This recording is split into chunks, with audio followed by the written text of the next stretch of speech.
I have officially declared it short season.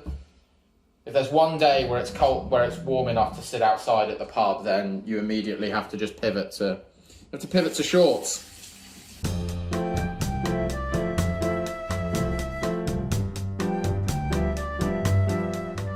So, hello everyone, and welcome back to another lockdown edition of Just Ask Jack. As promised, I know I said this 2 weeks in a row that we were going to talk about ROI, so I am now delivering belatedly upon that promise. I am going to talk about finding, measuring, tracking the return on investment for your influencer program.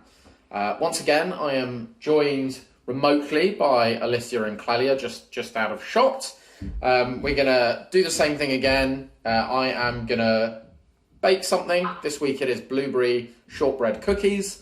And we are going to talk about ROI in under 10 seconds. Let's go. Question number 1. Why is it important to measure the ROI of my influencer marketing program? Ready, set, go. So I think as marketers, we kind of all know that some activities are a bit trickier than others, but at the minute we're going to be asked to justify every penny of spend. So I just think really forewarned is forearmed. There's no reason you can't find the ROI to your influencer program. So what I've done for the folks at home, I've taken 250 grams of salted butter. I left it out for a bit so that it softens. You then cube it up. I'm adding about 150 grams of sugar. It's 2/3 regular and 1/3 brown sugar. So I just tip that in. And then I need to cream those together. If you have a standing mixer, that's going to take you about a couple of minutes, probably a little bit longer with my trusty handheld lad. Question number 2.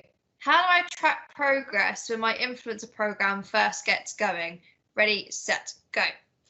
So think in terms of inputs and outputs while you wait for the first influencer contributed campaign to get out of the way. So inputs will be things like team activity, outputs will be things like influencer responses. Let me just get this going.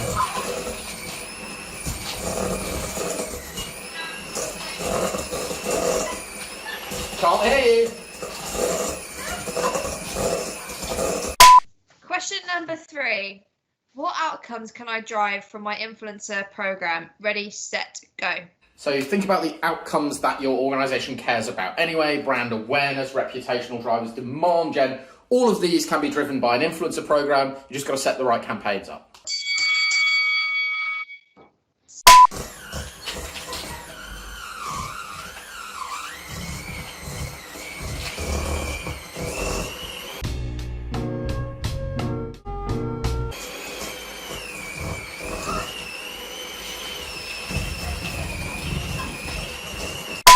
Question number 4. How do I make use of quantitative versus qualitative data? Ready, set, go. So you're going to use the quantitative for tracking progress against KPIs. The qualitative data is really trying to draw insights, understand what key opinion leaders are saying, and actually draw strategic insights for your content. Question number 5. How do the metrics vary by use case? Ready, set, go. So it's really about figuring out what matters in the context of each use case, like lead generation, ABM, or demand gen, and then measuring influencer impact on those. Adding about 325 grams of plain flour, just sifting into the cream, butter and sugar mixture. Have you measured or are you eyeballing? No, I measured it out earlier. I measured it all out earlier because I knew you'd ask me that. So we have been talking about ROI of your influencer programs. I think that the important thing here to think about is you've got your inputs and outputs while you're ramping up. So make sure you're tracking like activity levels. If people need to be reaching out to influencers, people need to be trying to have conversations and kind of putting themselves out there. If there's anyone you're going to try and make more visible as part of your influencer program, really important to just keep an eye on their activity levels. It's really just it's almost your project plan. After that, just really focus on whether influencers, in terms of the hard KPIs, I'd really focus on whether influencers are impacting outcomes you guys already have. So it's that sort of campaign contribution. So when they contribute to your white paper, how does the white paper perform? Does it get seen by more people? Does it get more downloads? And I think that's what's really gonna give you like a solid measurement framework. Obviously, I think a lot of the ROI of working with influencers is in some of those softer metrics. The topical insights that you're getting, just the insight that you get from talking to someone who knows a lot about your industry. So make sure that you're getting that, you're relaying interesting things that influencers mention to you, that you're setting them up to talk with your key execs. So you get that side of things as well. You get the strategic advice, and that I think that all round should give you a really solid ROI. People who are smart, know a lot about the industry, and talk to lots of other brands are always going to be worth trying to chat to. So that's ROI.